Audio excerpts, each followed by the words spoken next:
माओवाद्यांचा पोलीस ठाण्यात लागून असलेल्या परिसरात स्फोट घडवण्याचा प्रयत्न फसला। भामरागड तालुक्यातील कवंडे या अतिसंवेदनशील भागात बॉम्ब शोधक पथकाकडून स्फोटक निष्क्रिय करण्यात आले।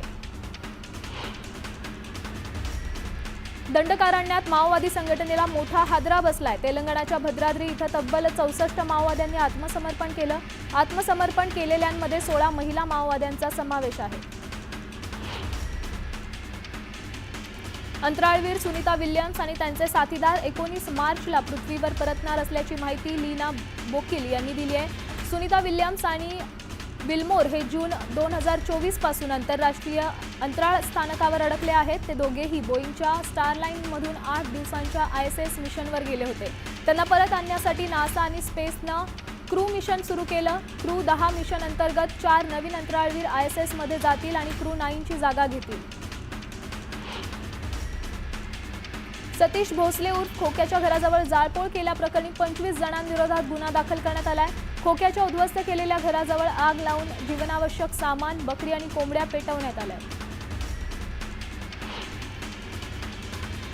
खोक्या उर्फ सतीश भोसलेला घेऊन शिरूर पोलीस घटनास्थळी पोहोचले। ज्या बावी गावात ढाकणे पिता पुत्रांना खोक्यानं अमानुष मारहाण केली होती त्याच ठिकाणी पोलीस निरीक्षक गणेश धोत्राट खोक्याला घेऊन आले। खोक्याच्या घरावर कारवाई झाल्यानंतर सुरेश धस यांनी प्रतिक्रिया दिली आहे। सतीश भोसले यांचं घर पाडण्यासाठी अतिघाई केली असं धस म्हणालेत। याबाबत कलेक्टर आणि वन विभागाला विचारणा करणार असल्याचंही धसांनी सांगितलंय। सतीश भोसले उर्फ खोक्याच्या घरावरील कारवाईनंतर झापेवाडी शिवारात वन विभागाच्या जमिनीवर हद्द निश्चितीची प्रक्रिया सुरू झाली आहे। वन विभागाच्या जमिनीवर चर खोदण्याचं कामही सुरू झालंय। बीडच्या आष्टीत भाजपा आमदार सुरेश धस यांच्या संकल्पनेतून आमसभेचं आयोजन करण्यात आलं होतं। सरपंच संतोष देशमुख यांच्या मारेकरांना कठोर शासन व्हावं याबाबत ठराव या आमसभेत एकमतानं मंजूर करण्यात आला। धनंजय मुंडेंनी गोड बोलून धाक दाखवत फसवणूक करून जमिनीची रजिस्ट्री करून घेतली आहे। तुम्हाला तुमची जागा मिळवून देतो असं आश्वासन देत 22 लाख रुपयांचा व्यवहार पूर्ण केल्याचा आरोप सारंगी महाजन यांनी केला। दरम्यान सारंगी महाजन यांच्या वादासंदर्भातील अर्जावर 4 एप्रिलला पुढील सुनावणी होणार आहे। सांगलीचे भाजपा आमदार सुधीर गाडगीळ यांनी एसटी परिवहन मंडळाच्या कारभारावर नाराजी व्यक्त केली आहे। परिवहन महामंडळाला उत्पन्न मिळवून देण्याच्या बाबतीत सांगली आगार 4थ्या क्रमांकावर असताना सांगली आगाराला केवळ 5 एसटी बसेस देण्यात आल्यामुळे गाडगीळ यांनी नाराजी व्यक्त केली आहे। सातारा जिल्हा सत्र न्यायालयाचे खासदार उदयनराजे आणि मंत्री शिवेंद्रराजे उपस्थित होते। जुन्या प्रकरणातील दोन्ही राज्यांच्या कार्यकर्त्यांनी आपापल्या तक्रारी मागे घेतल्या। त्यामुळे खिंडवाडी नवीन मार्केट कमिटीचे प्रकरण निकाली निघालंय, तर सुरुची राडा प्रकरण सेशन कोर्टातून जिल्हा सत्र न्यायालयाकडे वर्ग करण्यात आलंय। पंढरपूर नगर परिषदेचं 6,46,000 रुपयांचं शिल्की अंदाजपत्र मंजूर करण्यात आलंय। या अंदाजपत्रकात 15व्या वित्त आयोग वैशिष्ट्यपूर्ण योजना यासह अनेक कामांसाठीच्या निधीची तरतूद करण्यात आली। बोरिवली पश्चिमेच्या महात्मा फुले नगर येथील 91 झोपडपट्टीधारकांना हक्काचं घर मिळालंय। पात्र झोपडपट्टीधारकांना हक्काचं घर मिळावं यासाठी वेगानं प्रयत्न केले पाहिजेत। उत्तर मुंबईत एकही नवीन झोपडपट्टी उभारली जाऊ नये, तसंच अनधिकृत बांधकामांवर कठोर कारवाई केली जावी असे निर्देश केंद्रीय मंत्री पियुष गोयल यांनी दिले। मुंबई गोवा महामार्गावरील अवजड वाहतूक उद्या दुपारनंतर रात्री 12 वाजेपर्यंत बंद राहणार आहे। होळीसाठी आलेल्या मुंबईकरांचा प्रवास सुखकर व्हावा यासाठी जिल्हा प्रशासनानं हा निर्णय घेतलाय। माजी मंत्री सुभाष देसाई यांनी उपजिल्हा रुग्णालयात अचानक भेट देत पाहणी केली। यावेळी त्यांनी रुग्णांसोबत संवाद साधला। दरम्यान सोनोग्राफी, मोमोग्राफी सारख्या चांगल्या मशीन असूनही तज्ज्ञ डॉक्टर नसल्यामुळे त्या धुळखात पडून असल्याचं त्यांच्या निदर्शनास आलं। तसंच औषधांबाबतही समस्या असल्यामुळे त्याचा पाठपुरावा करण्याचं आश्वासन देसाईंनी दिलं। माजी न्यायाधीश सतीश वाणी यांनी न्यायाधीश नितीन जीवनेंवर गंभीर आरोप केले। कोकाटेंबाबतचा निकाल देण्याची घाई का केली, इतरांच्या हरकती का फेटाळल्या असा सवाल उपस्थित करत नितीन जीवनेंनी आधीच निकाल टाईप करून आणल्याचा आरोप सतीश वाणींनी केला। सातारा जिल्ह्यातील मुनावळे येथे पूर्ण क्षमतेने जलक्रीडा सुरू आहे। दरम्यान या ठिकाणी मोठ्या प्रमाणात पर्यटक यावेत यासाठी विविध उपाययोजना करण्याचे निर्देश पालकमंत्री शंभूराज देसाई यांनी दिले। हिंगोलीत मंत्री नितेश राणेंविरोधात मल्हार क्रांती सेना संघटना आक्रमक झाली आहे। मटण विक्रेत्यांना मल्हार सर्टिफिकेट देण्याच्या राणेंच्या वक्तव्याचा निषेध केलाय। तर राणेंनी स्वतः कोकणात मटण चिकनचं दुकान टाकावं, त्यांना 11,111 रुपये बक्षीस देऊ असं आवाहन संघटनेनं केलंय। अभिनेते संदीप कुलकर्णी यांनी कुलदैवत जेजुरीच्या खंडोबाचं दर्शन घेत अभिषेक घातला। यावेळी त्यांनी मल्हार हे नाव अयोग्य गोष्टींसाठी वापरलं जात असल्याचं म्हणत खेद व्यक्त केला। मल्हार सर्टिफिकेटवरील मल्हार या नावाला महाराष्ट्र राज्य खाटीक समाजाचे अध्यक्ष कृपाल तुमाने यांनी विरोध केलाय। कुठलंही नाव द्या, पण देवी देवतांचं नाव देणं योग्य नाही अशी प्रतिक्रिया त्यांनी दिली आहे। महाराष्ट्रातून औरंगजेबाची कबर हटवा, अन्यथा बाबरीची पुनरावृत्ती करू असा इशारा पुण्यातील विश्व हिंदू परिषद आणि बजरंग दलानं दिलाय। 27 वर्ष या महाराष्ट्रामध्ये राहून औरंगजेबाला राज्य करता आलं नाही, त्या औरंगजेबाच्या पराभवाचं प्रतीक म्हणून ही कबर ठेवायला हवी असं विधान आमदार रोहित पवार यांनी केलं। औरंगजेबाची कबर हटवण्याची मागणी करणं म्हणजे छत्रपती शिवाजी महाराज यांचा इतिहास पुसण्याचा प्रकार आहे। विश्व हिंदू परिषद आणि बजरंग दल यांनी स्टंट करू नये असं वक्तव्य हर्षवर्धन सपकाळ यांनी केलंय। जितेंद्र आव्हाडांनी कबर काढून टाकण्यावरून वक्तव्य केलंय। औरंगजेबाच्या कबरीबद्दल मला काही बोलायचं नाहीये, तुम्हाला काढायची आहे तर काढा, ठेवायची असेल तर ठेवा, दुर्योधनाला बाजूला ठेवून महाभारत समजावून सांगा अशी प्रतिक्रिया आव्हाडांनी दिली। अक्कलकोट तालुक्यातील मेदर्गी गावातील औरंगजेबाचे स्टेटस ठेवणाऱ्या 14 व्यक्तींविरोधात गुन्हा दाखल करण्यात आलाय।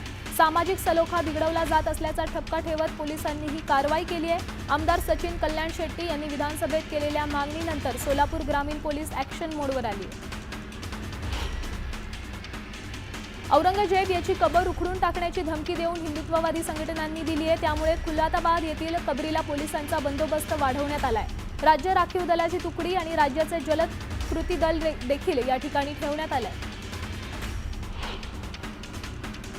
प्रशासनानं जनतेच्या भावनांचा आदर केला पाहिजे, चुकीचा इतिहास पुसण्यापासून काही हरकत नाही अशी प्रतिक्रिया सुजय विखे पाटलांनी दिली आहे। औरंगजेबाच्या कबरीवरून सुरू असलेल्या वादावर विखेंनी हे विधान केलंय।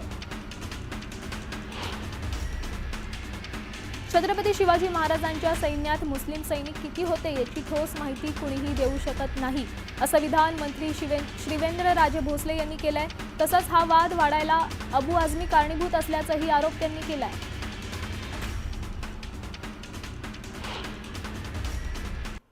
वसईतून एक मोठी बातमी समोर येतेय। वसईतील IT पार्कमधील मजुरांच्या झोपड्यांना भीषण आग लागल्याची ही बातमी आहे। होळीनिमित्त मजूर आपल्या गावी गेल्यामुळे कोणतीही जीवितहानी झाली नाहीये। सुदैवाने यात कोणतीही जीवितहानी झालेली नाहीये। 25 झोपडपट्ट्या जळून खाक झाल्यात। शॉर्ट सर्किटमुळे आग लागल्याची प्राथमिक माहिती आहे। आगीवर नियंत्रण मिळवण्यात अग्निशमन दलाला यश आलेलं आहे।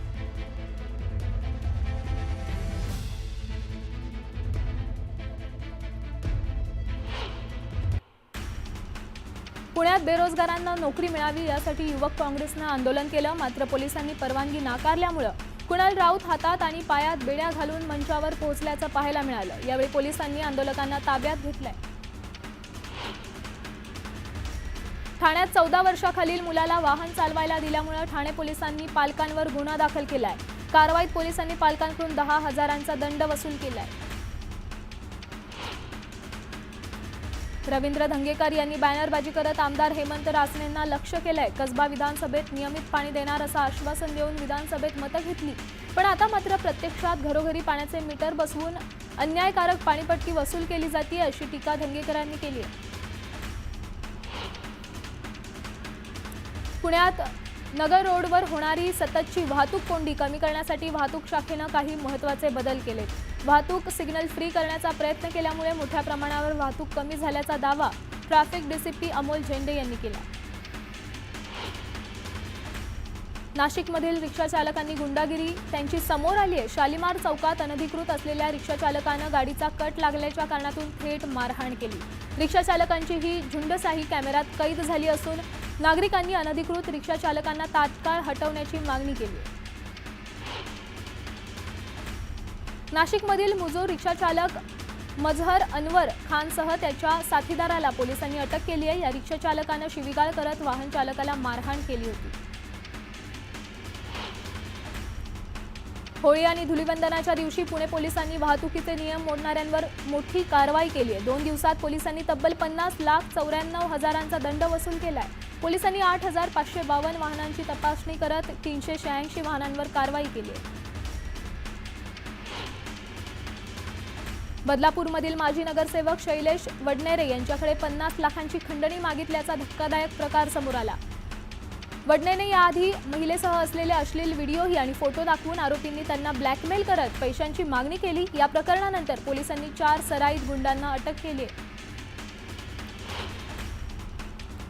पुण्यात घरगुती वादामुळे थेट गाड्या पेटवल्याचा धक्कादायक प्रकार समोर आलाय। या प्रकरणी पोलिसांनी बिहारमधून पुण्यात वास्तव्य करणाऱ्या दोघांना अटक केली आहे। दारू पिण्याच्या कारणातून वाद झाल्याची ही माहिती आहे।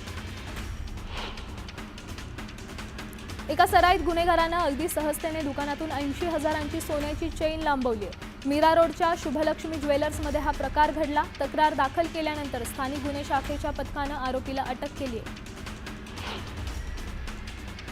मुंबई गोवा महामार्गावर मोठी वाहतूक कोंडी झाली। इंदापूर कोलाड आणि माणगाव पुणे राज्यमार्गावर मोठी वाहतूक कोंडी झाली आहे। शिमगोत्सव साजरा करून परतीच्या प्रवासावर असलेले चाकरमानी या कोंडीत अडकले। विधान परिषदेचे सभापती राम शिंदे यांनी भाजपचे पुण्याचे जिल्हाध्यक्ष वसुदेव काळे यांच्या निवासस्थानी भेट दिली। तसंच पदाधिकाऱ्यांसोबत संवाद साधत त्यांनी जिल्ह्यातील विकास कामांबाबत माहिती घेतली। यावेळी सरकारी योजना जनतेपर्यंत पोहोचवण्यासाठी प्रयत्न करा अशा सूचना राम शिंदेंनी दिल्या। उबाटाचे खासदार राजाभाऊ वाजे यांनी नाशिकमधील वसंत स्मृती कार्यालयात भाजपचे शहराध्यक्ष आणि जिल्हाध्यक्षांची भेट घेतली। भाजप आमदार देवयानी फरांदे आणि सीमा हिरे यांच्या घरी जात त्यांनी सदिच्छा भेट दिली। या भेटीमुळे राजकीय वर्तुळात चर्चांना उधाण आले। फडणवीस सरकार राज्यात हेकेखोर पद्धतीने काम करतंय। महाराष्ट्रातील विवेक आणि या सरकारनं नष्ट केलाय। कायदा सुव्यवस्थेची वाट लावली जाते असा आरोप काँग्रेस प्रदेशाध्यक्ष हर्षवर्धन सपकाळ यांनी केलाय।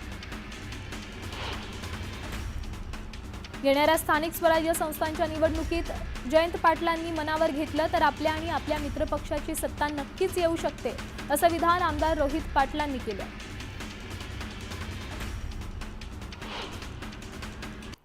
एक महत्त्वाची बातमी समोर येते। घरासमोर खेळत असताना 2 वर्षीय चिमुकलीवर कुत्र्यांचा हल्ला झालेला आहे। वर्ध्याच्या आर्णी शहरातील हाफिज बेगनरी परिसरातील ही घटना आहे। कुत्र्याच्या हल्ल्यात मुलगी गंभीर जखमी झाली आहे।